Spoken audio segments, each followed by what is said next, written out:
अस्सलाम वालेकुम, कैसे हैं आप सब। उम्मीद करती हूँ बिल्कुल ठीक होंगे और जैसे हम ईद को एंजॉय कर रहे हैं आप भी यकीनन एंजॉय कर रहे होंगे, क्योंकि जब तक मेहमानों का आना जाना रहता है ईद तो लगी रहती है। और हम चकवाल आए हैं अपने गांव, तो यहाँ पे हमने क्या क्या किया वो सब मैंने रिकॉर्ड किया है ताकि आप लोग के साथ में शेयर कर सकूँ।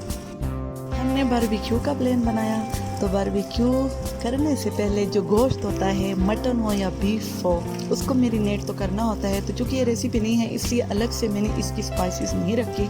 मैंने सोचा मैं इसे आप लोगों के साथ शेयर कर लूँ। और जो बोटियों का साइज़ है वो भी इतना बड़ा मैंने नहीं रखा, क्योंकि इसमें मैंने कोई पपीता ऐड नहीं किया। मैंने इसमें सिंपल लेमन का जूस डाला है, सिरका डाला है, जीरा डाला है, काली मिर्ची डाली है, नमक डाला है, सुरख मिर्ची डाली है। उसके अलावा मैंने इसमें लहसुन अदरक का पेस्ट डाला है।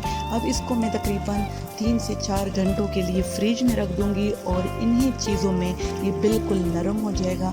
दही भी मैंने आधा कप इसमें डाला है। और अगर आपने बोटियों का साइज़ बड़ा रखना है या आपने फ़ौरन से बारबेक्यू करनी है तो आपने क्या करना है, पर केजी के हिसाब से 1 टेबलस्पून पपीता ऐड करना है। तकरीबन 1-1.5 किलोमीटर के फासले पे वो पहाड़ी थी जिस पे जाके हमने बारबेक्यू करना था।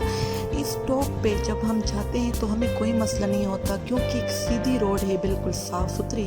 उधर से होके हम आराम से उस पहाड़ी की टॉप पे पहुंच जाते हैं। और जैसे जैसे हम ऊपर जाते हैं नीचे का नज़ारा बहुत ही प्यारा नज़र आता है, क्योंकि ग्रीनरी के साथ साथ वो सारे गांव नज़र आते हैं जो इस पहाड़ी के साथ साथ हैं। पहाड़ी की टॉप पे हम पहुंच गए हैं। हमने बारबेक्यू की चीज़ें सारी उतार ली और सेटिंग करना शुरू हो गए। हम पहुंच गए थे और बच्चे बहुत खुश हो गए, क्योंकि हमने चटाई बिछा ली थी, सारा अपना सामान रख दिया था। और बच्चे भी एंजॉय कर रहे थे, क्योंकि बच्चों के लिए तो सब कुछ करना होता है। और एक और बात ये है कि मैं साथ में कीमा भी लेके गई थी ताकि हम सीख कबाब जो है वो बना सके। इसको मैंने सिंपल सा गरम मसाला, काली मिर्ची, नमक और सब्ज़ धनिया डाल के 1 घंटे के लिए मैरिनेट कर लिया था। अब हम इसके अच्छे से बारबेक्यू के सीख कबाब बनाएंगे। कोयला साथ लेके गए थे, लेकिन लकड़ियाँ जो थी वहाँ से चुन ली थी हमने। बच्चे लकड़ियाँ लेके जा रहे हैं ताकि हम आग जला सकें, और यहाँ पे हमने लकड़ियों की आग जला दी ताकि नीचे जो कोयला है वो जल सके। बारबेक्यू करना हम शुरू हो गए थे। बहुत ही सॉफ्ट हमारी बारबेक्यू बन रही थी, क्योंकि मैरिनेशन अच्छी थी। और जब मैरिनेशन अच्छी हो तो ऐसे ही टेस्टी, नरम और क्रिस्पी बारबेक्यू के टिक्के बनते हैं।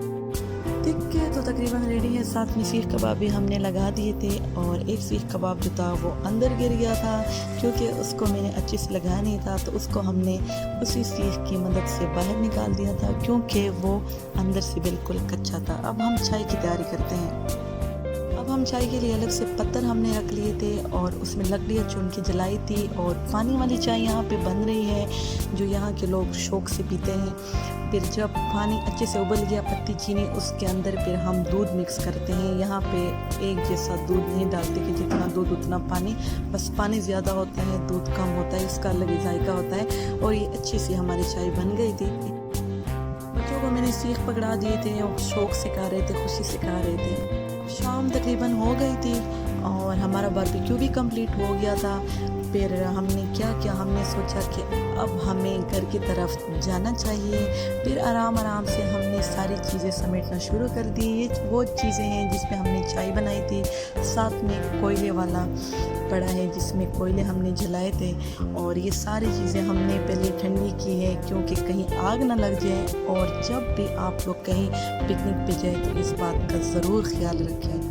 एक छोटी सी वीडियो मैंने कोयले की बनाई थी, क्योंकि अंधेरा था और कोयले बहुत प्यारे लग रहे थे। साथ में मैंने सोचा कि जो वहाँ पे गाँव है जो पहाड़ी से नीचे नज़र आते हैं लाइटिंग की वजह से, वो भी आपके साथ शेयर कर लूँ। और साथ में चांद भी नज़र आ रहा था, तो ये बहुत ही प्यारा सा व्यू था जो मैंने फ़ौरन से इसको रिकॉर्ड कर लिया। और बस अब हम क्या करेंगे, अब हम जाएंगे घर की तरफ। अब मुझे आप लोग दें इजाज़त। इंशाल्लाह फिर मिलेंगे एक नए व्लॉग के साथ। उम्मीद करती हूँ कि आपको ये व्लॉग पसंद आया होगा। खुदा हाफिज़, टाटा, बाय बाय।